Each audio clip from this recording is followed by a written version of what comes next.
Wahabi ini mengapa menjadi ancaman bagi kita? Dalam sabda Rasulullah SAW, yamruqun muruk, keluar dari agama. Kok dikatakan keluar dari agama? Yang dipuji-puji oleh Wahabi ini bukan Rasulullah, bukan para sahabat, bukan ulama salaf. Siapa yang dipuji-puji? Yang dipuji-puji oleh mereka Abu Jahal dan Abu Lahab. Itu yang disebut tauhid rububiyah uluhiyah. Muhammad bin Abdul Wahab An-Najdi di dalam Kasyfus Syubhat, dia menganggap orang musyrik itu lebih bagus daripada orang Islam. Ketahuilah, sesungguhnya syiriknya orang-orang dulu macam Abu Jahal dan Abu Lahab lebih ringan daripada syiriknya orang Islam yang ada sekarang. Ada ulama Wahabi dari Saudi Arabia, namanya Syekh Ahmad bin Muhammad Bashmil, menulis kitab bertajuk Kaifa Nafhamut Tauhid. Dia mengatakan tauhidu Abi Jahlin wa Abi Lahabin. I'tiqad Wahabi bahwa Abu Jahal dan Abu Lahab seorang yang bertauhid. Mengapa dikatakan orang yang bertauhid? Sesungguhnya Abu Jahal dan Abu Lahab dan orang-orang musyrik yang seagama dengan mereka berdua selalu mentauhidkan Allah secara rububiyah. Jadi imannya Abu Jahal dan Abu Lahab menurut mereka lebih tinggi, lebih afdal, lebih utama daripada imannya umat Islam yang bertawassul. Sang Kiai menukil sebuah kitab yang berjudul Kaifa Nafhamut Tauhid, menyebutkan Abu Jahal dan Abu Lahab tauhidnya lebih baik daripada muslim yang suka tawasul dan minta syafaat kepada selain Allah. Ada 5 jawaban. Jawaban yang pertama, ini adalah kenyataan. Di satu sisi, orang-orang musyrik dahulu, termasuk Abu Jahal dan Abu Lahab, lebih beriman daripada sebagian orang yang masih mengaku muslim karena 2 alasan. Alasan yang pertama, orang musyrik itu masih percaya Allah yang memberikan rezeki kepada mereka. Allah yang maha kuasa. Tapi, sebagian orang yang mengaku muslim percaya ada pemberi rezeki lain. Contoh, namanya Dewi Sri. Dia yang menumbuhkan tanaman dan menjaga tanaman. Ini lebih parah daripada musyrikin dahulu. Musyrikin dahulu meyakini Allah yang menumbuhkan tanaman. Allah sebutkan di surat Al-Baqarah ayat 22.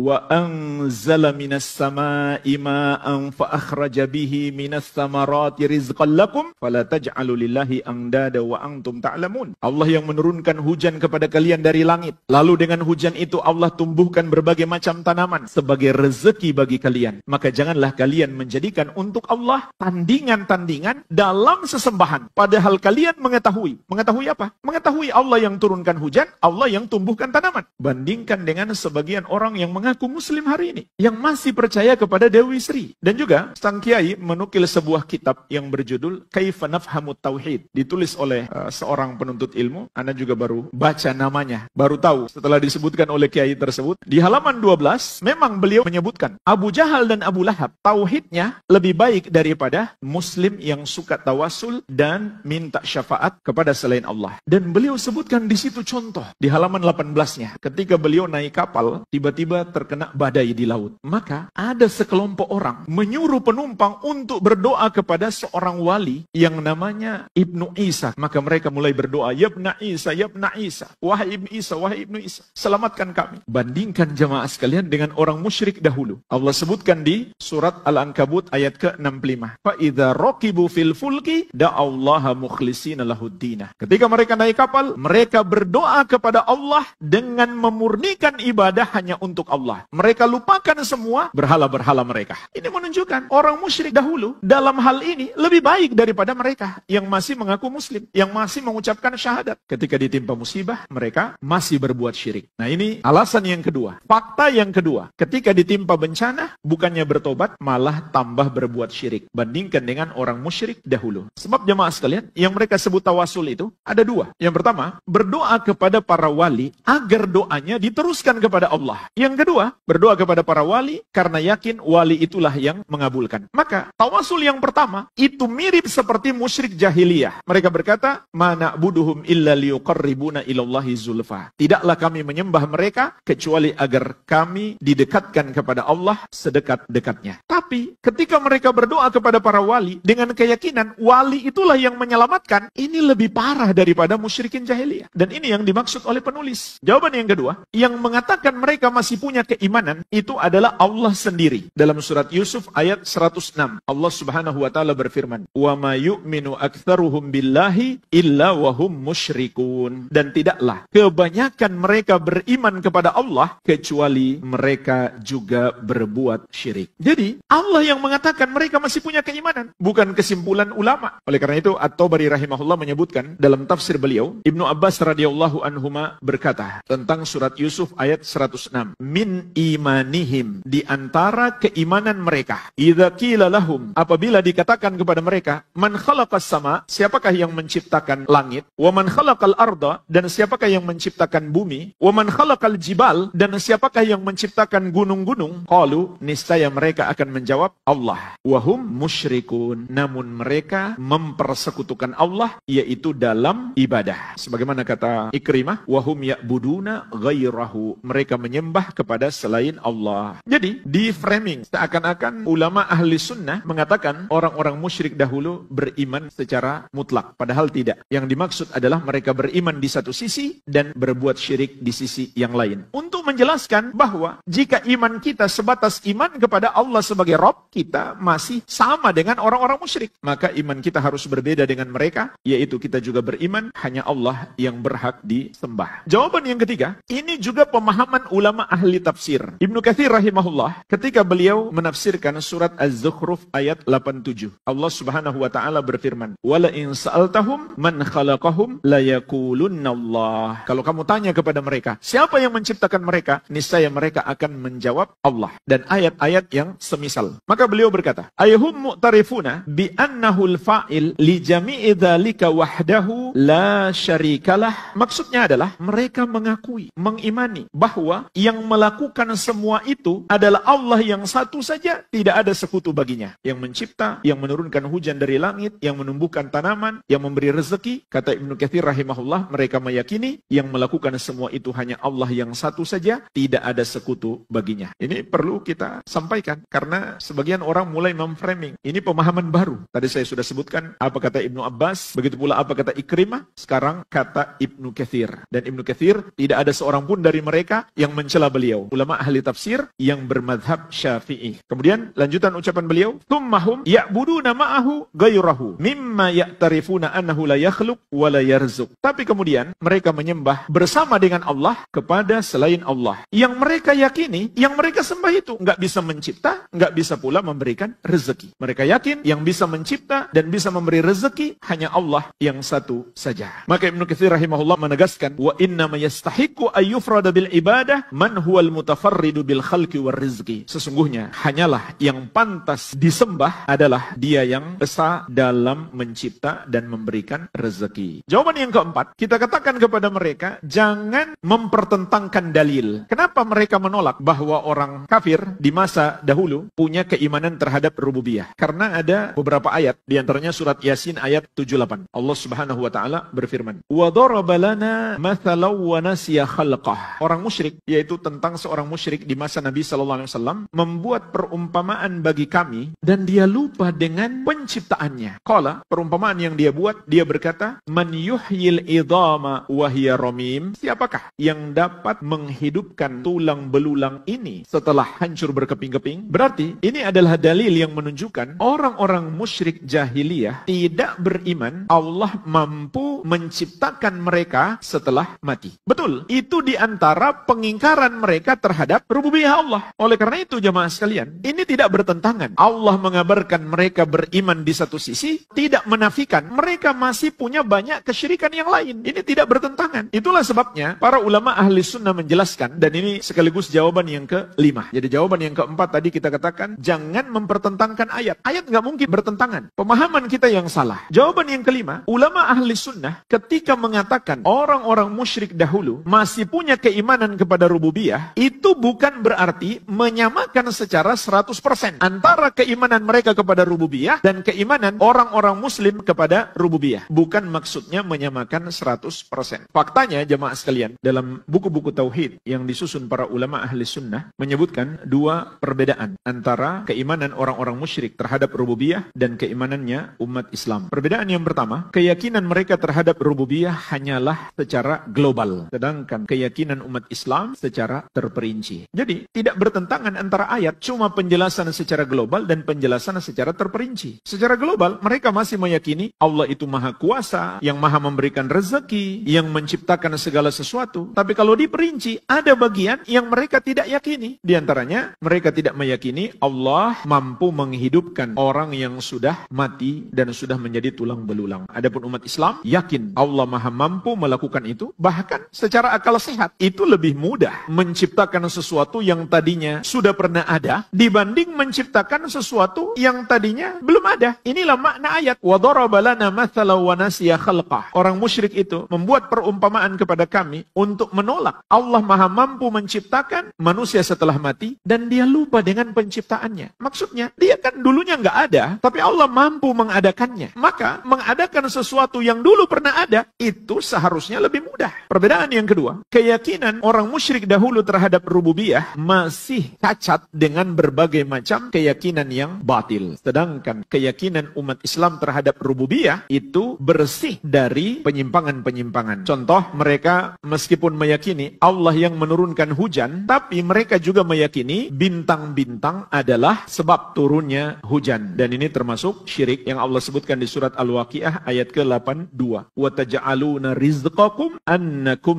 تُكَذِّبُونَ. Kalian membalas rezeki hujan yang Allah berikan kepada kalian dengan mendustakan Allah. Yaitu mereka mengatakan, mutirna binau'i kadza wa kadza. Kami diberi hujan dengan sebab bintang ini dan bintang itu. Padahal Allah tidak menetapkan bintang-bintang itu sebagai sebab turunnya hujan. Berarti keimanan mereka kepada rububiyah tercampur dengan keyakinan-keyakinan yang batil. Al-Amwah menemani ibadahmu juga hijrahmu.